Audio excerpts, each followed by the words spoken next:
Hello everyone, good morning. स्वागत है सभी का ऑनलाइन स्टडियो में। तो देखिए फ्रेंड्स, आज हम इस वीडियो में बात करेंगे एक और टॉपिक के बारे में। और आज हमारा जो टॉपिक है बहुत इंपॉर्टेंट है कि सल्तनत कालीन जो प्रशासनिक व्यवस्था है उसके बारे में।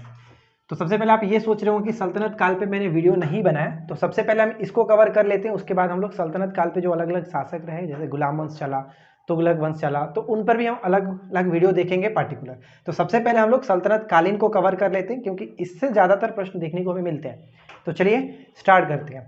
तो इसमें आप देखेंगे तो सल्तनत कालीन जो व्यवस्था थी, सल्तनत कालीन जो पूरा साम्राज्य चला था, वो इस्लाम धर्म पर मतलब कि बेस्ड था। तो इस्लाम धर्म में बेस्ड था, तो जो सुल्तान हुआ करते थे वो चीज़ याद रखिएगा कि सुल्तान अपने जीवन में भी ऐसा नहीं था कि सिर्फ वो शासन व्यवस्था के अंतर्गत ही इस्लाम को मतलब इस्लाम के जो नियम होते थे उसको पालन करते थे।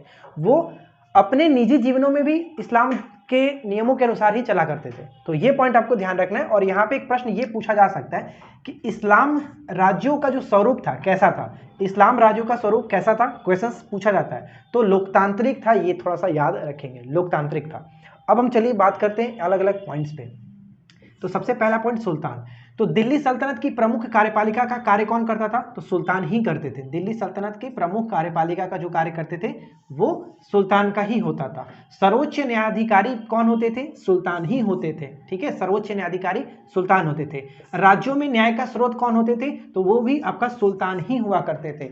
यानी कि इनसे तीन चीज यहाँ पे आपको ध्यान में रखना है। ठीक है, अब यहाँ पे आता है मंत्रिपरिषद, जो कि इंपॉर्टेंट है। सुल्तान से ज्यादा आपका यहाँ पे मंत्रिपरिषद में कुछ पॉइंट है वो आपको ध्यान रखना है।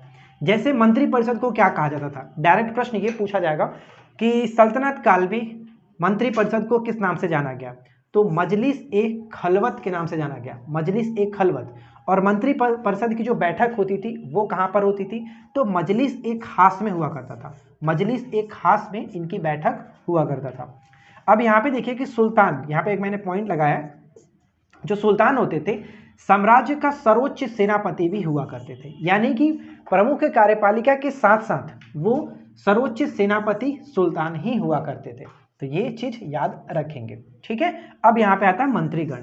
तो मंत्रीगण प्रशासन में सुल्तान की सहायता देने के लिए अलग अलग मंत्री होते थे, उन्हीं को यहाँ पे मंत्रीगण कहा जाता था। सल्तनत काल में अनेक मंत्री होते थे, उन्हीं को मंत्रीगण कहते थे। तो मंत्रीगण में सबसे जो फेमस पद था वो था वजीर। ठीक है, वजीर, उसके बाद अरीज ए मुमालिक और दीवाने इंसा, ये तीन जो कि इंपॉर्टेंट है और यहीं से प्रश्न पूछे जाते हैं कि दीवाने इंसा क्या होते थे, दीवाने मजलिस क्या होते थे, और साथ ही साथ यहाँ पे दीवाने मजलिस नहीं, अरीज ए मुमालिक क्या होते थे और वजीर क्या होते थे। तो वजीर तो आपको पता ही है कि प्रधानमंत्री को वजीर कहा जाता था। अरीज ए मुमालिक क्या होते थे? तो सैन्य के जो प्रमुख होते थे, सैन्य विभाग के जो प्रमुख होते थे उनको कहा जाता था अरीज ए मुमालिक। और यहाँ पे दीवाने इंसा क्या होता था? तो शाही जो पत्र विभाग था, शाही पत्र व्यवहार का जो प्रधान हुआ करते थे उसको कहा जाता था दीवाने इंसा। तो ये तीन पॉइंट ध्यान रखना, सबसे इंपॉर्टेंट है वजीर प्रधानमंत्री, अरीज ए मुमालिक आपका सैन्य प्रमुख, और दीवाने इंसा हो गए शाही पत्र व्यवहार के जो प्रधान होते थे उनको कहा जाता था। अब यहाँ पे ध्यान दीजिएगा कि वजीर का जो कार्यकाल होता था उसे किस नाम से जाना जाता था? तो दीवाने विजारत, दीवाने विजारत के नाम से जाना जाता था वजीर के कार्यकाल को। और खजीन क्या होते थे? तो खजीन कोषाध्यक्ष को कहते थे, खजीन कोषाध्यक्ष को। बरीद ए मुमालिक क्या होते थे? यहाँ पे देखिए अरीज ए मुमालिक सैन्य प्रधान, जबकि बरीद ए मुमालिक गुप्तचर विभाग का प्रमुख अधिकारी को कहा जाता था। तो दोनों कंफ्यूजन पॉइंट है, थोड़ा सा याद रखेंगे। अरीज ए मुमालिक सैन्य प्रमुख, जबकि बरीद ए मुमालिक गुप्तचर विभाग का प्रमुख अधिकारी। और यहाँ पे मजमू आदार नाम थोड़ा सा अजीब है, लेकिन याद रखिए कि उधार दिए गए धन का हिसाब जो रखते थे उसको कहा जाता था मजमू आदार। ठीक है, मजमू आदार। अब इसमें तो कोई दिक्कत नहीं है। अब सबसे ज्यादा जो प्रश्न से पूछा जाता है वो सल्तनत कालीन जो विभाग थे, अलग अलग शासकों के द्वारा बनाए गए विभाग और सुल्तान से संबंधित पॉइंट्स, ये ध्यान रखना है। जैसे यहाँ पे देखिए दीवान ए मुस्त खराज, मुस्त खराज, मुस्त को मस्त से याद रखिए, थोड़ा सा मैं आपको बताऊंगा, आप याद रख सकते हैं। देखिए मुस्त खराज का हम यहाँ पे मस्त उठा लेते हैं, मस्त। तो सबसे पहले तो प्रश्न ये पूछा कि दीवाने मुस्त खराज जो होता था वो किस टाइप का विभाग था? तो ये वित्त विभाग हुआ करता था, वित्त विभाग। और इसकी स्थापना अलाउद्दीन खिलजी ने की थी।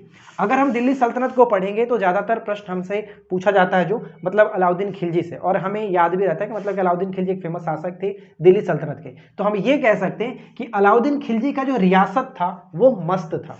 याद रखने के लिए बता रहा हूं, बस ध्यान दीजिए। दीवाने मुस्त खराज की स्थापना, मुस्त मतलब मस्त, मस्त खराज की स्थापना किसने कराई थी? अलाउद्दीन खिलजी ने। याद रखने के लिए छोटा सा लाइन याद रखिए कि अलाउद्दीन खिलजी का जो रियासत था वो बहुत मस्त था, मस्त से मुस्त खराज। अब यहाँ पे आता है दीवाने कोही। दीवाने कोही की स्थापना मोहम्मद बिन तुगलक ने कराई थी, जो कि एक कृषि विभाग था। याद कैसे रखेंगे? तो जैसा कि हम जानते हैं मोहम्मद बिन तुगलक को पागल बादशाह के नाम से जाना जाता था, ठीक है, विरोधाभासों के मिश्रण के नाम से जाना गया, रक्त पिपासु कहा जाता था। तो सिंपल सी भाषा में बस ये याद रखिए कि मोहम्मद बिन तुगलक को ही पागल बादशाह क्यों कहते थे। मोहम्मद बिन तुगलक को ही मतलब को ही, दीवाने को ही, कृषि विभाग, मोहम्मद बिन तुगलक, बस। उसके बाद हमारा आता है नेक्स्ट पॉइंट, जो कि दीवाने अर्ज। दीवाने अर्ज सैन्य विभाग था।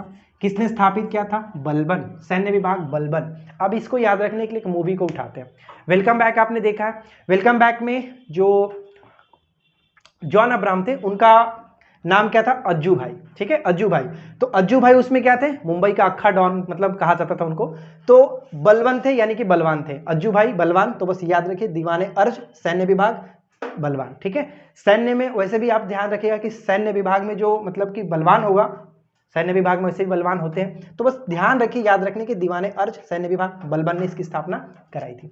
इसके बाद आता है हमारा बंदगान, खैरात और इस्तियाक, यानी कि दीवाने बंदगान, दीवाने खैरात और दीवाने इस्तियाक। इसको याद रखने के लिए सिंपल सा तरीका भोजपुरी में बात करेंगे कि अगर हमारे घर कोई मेहमान आता है तो हम क्या कहते हैं? मेहमान आता है तो कहते हैं कि खैबा, आइबा, आई बड़ा था खा के जाइए, खैबा, ठीक है, भोजपुरी में बात कर रहे हैं। तो खैबा यहाँ पे ध्यान रखिएगा, खईबा, ठीक है, खैबा। ख से हो गया खैरात, ठीक है, खैरात ध्यान रखिए। ई से हमारा यहाँ पे हो जाएगा इस्तिहाक और ब से हो गया बंदगान। यानी फिरोज शाह तुगलक से पूछा जा रहा है कि खैबा, फिरोज शाह तुगलक खैबा। थोड़ा सा मतलब लैंग्वेज अलग कर रहे हैं, लेकिन याद रखने में आपको आसानी होगी, याद रखिएगा खैबा, ठीक है। तो ये 3 विभाग इनके द्वारा बनाया गया था, फिरोज शाह तुगलक के द्वारा, दीवाने बंदगान, दीवाने खैरात और दीवाने इस्तिहाक, ठीक है। अब यहाँ से हम लोग का आगे की तरफ बढ़ते हुए अब कुछ और भी पॉइंट्स है जैसे जानना है। दिल्ली सल्तनत अनेक प्रांतों में बटा हुआ था, ध्यान रखिएगा, दिल्ली सल्तनत अनेक प्रांतों में बांटा हुआ था और जिसे इक्ता कहा जाता था, इक्ता या फिर सूबा कहा जाता था, इक्ता या सूबा। और इक्ताओं को, यानी कि जब प्रांतों को इक्ता में बांटा गया, इक्ताओं को किस में बांटा गया था? सिक्कों में, सिक्कों में, जिसको जिलों कहा जाता था, जिला। और इनका विभाजन भी परगना में होता था, परगना। तो यहाँ पे मैंने एक लाइन बना दिया, देखिए कि प्रांतों को इक्ता में बांटा गया, इक्ता को सिक्कों में और सिक्कों को परगना में बांटा जाता था। अब यहाँ पे आप एक एक वर्ड देख रहे हैं, इक्ता। इक्ता प्रथा को स्टार्ट किसने किया था?